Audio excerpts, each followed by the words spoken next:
Before electricity, night was not peaceful. It was not just the end of the day. It was a wall. When the sun dropped behind the trees, the human world began to shrink. The colors faded first, then the shapes disappeared. A familiar forest became a black maze. A safe path became a place where teeth could wait. Every sound mattered. A branch snapping in the dark could mean wind, or it could mean something hungry. For most of human history, night did not belong to us.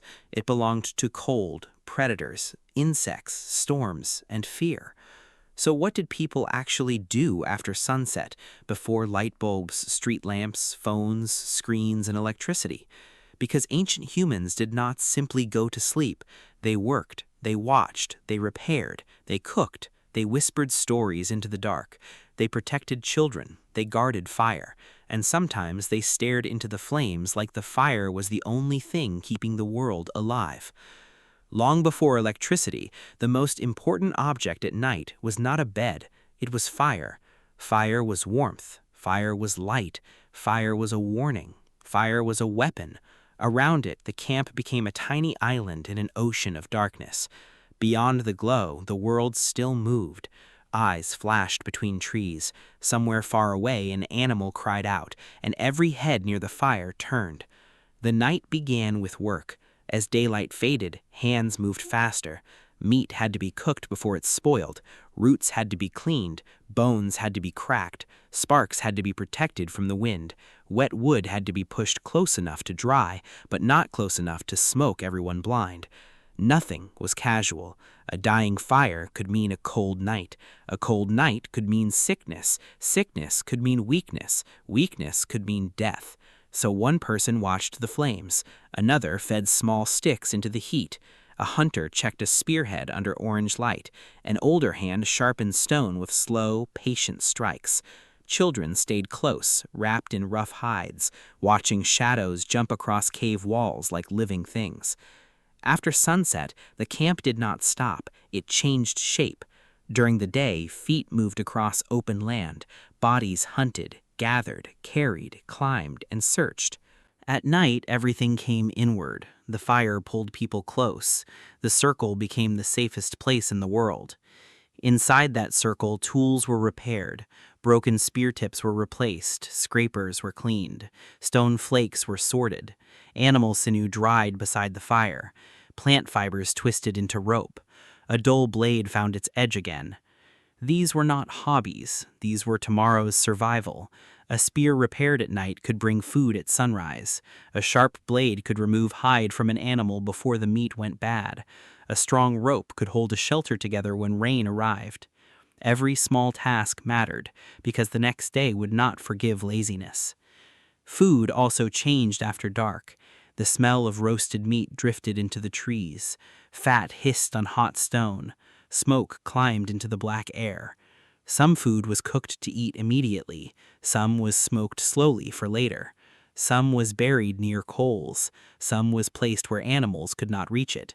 Hunger was always near, not the kind of hunger that comes from skipping lunch, a deeper hunger, the kind that makes a group quiet, the kind that makes children stare at bones, the kind that makes adults count what is left and wonder if tomorrow will bring anything more. Night was when the body finally felt the cost of the day. Feet ached, fingers stung, small cuts opened again in the warmth. Smoke burned the eyes. Cold found every gap in the animal hides.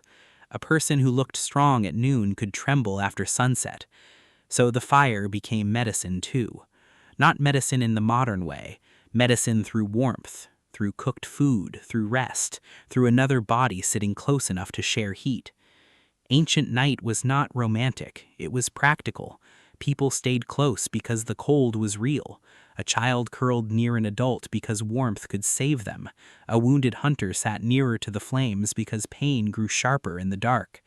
No grand speeches, no soft music, just breathing, smoke, and survival. But night was not only fear, it was also memory.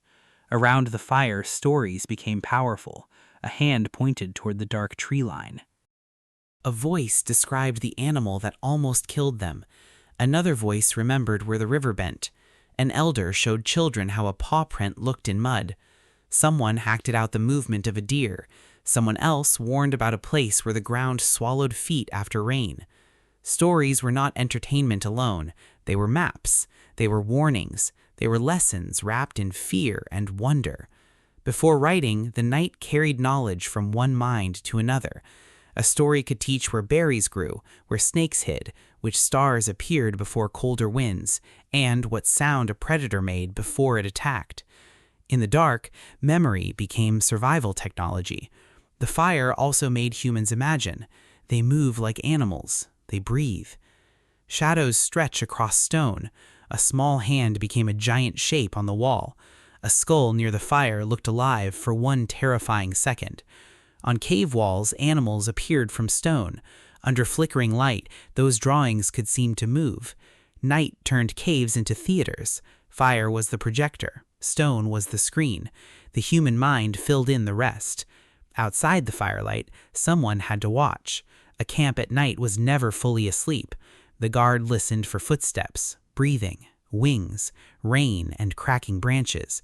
A spear rested within reach. A burning stick could be lifted fast. Predators were not monsters from myths. They were real animals with real hunger. The darkness gave them cover. Voices, flames, thrown stones, spears, and noise could turn weak bodies into a dangerous wall. The night taught humans that survival was not always about strength. Sometimes it was about staying close. Ancient sleep may have been more broken. A person might sleep, wake in the middle of the night, listen, feed the fire, check a child, then sleep again. Moonlight changed everything. On moonless nights, the world vanished. Weather could turn night into a battle. Rain attacked the fire. Wind threw sparks. A coal was protected under ash, because if the fire survived the storm, the group survived with it. In early farming villages, night changed again. Night also created silence. In that silence, the mind had nowhere to hide, and every sunrise meant the same thing. The darkness had failed to take them. One more time.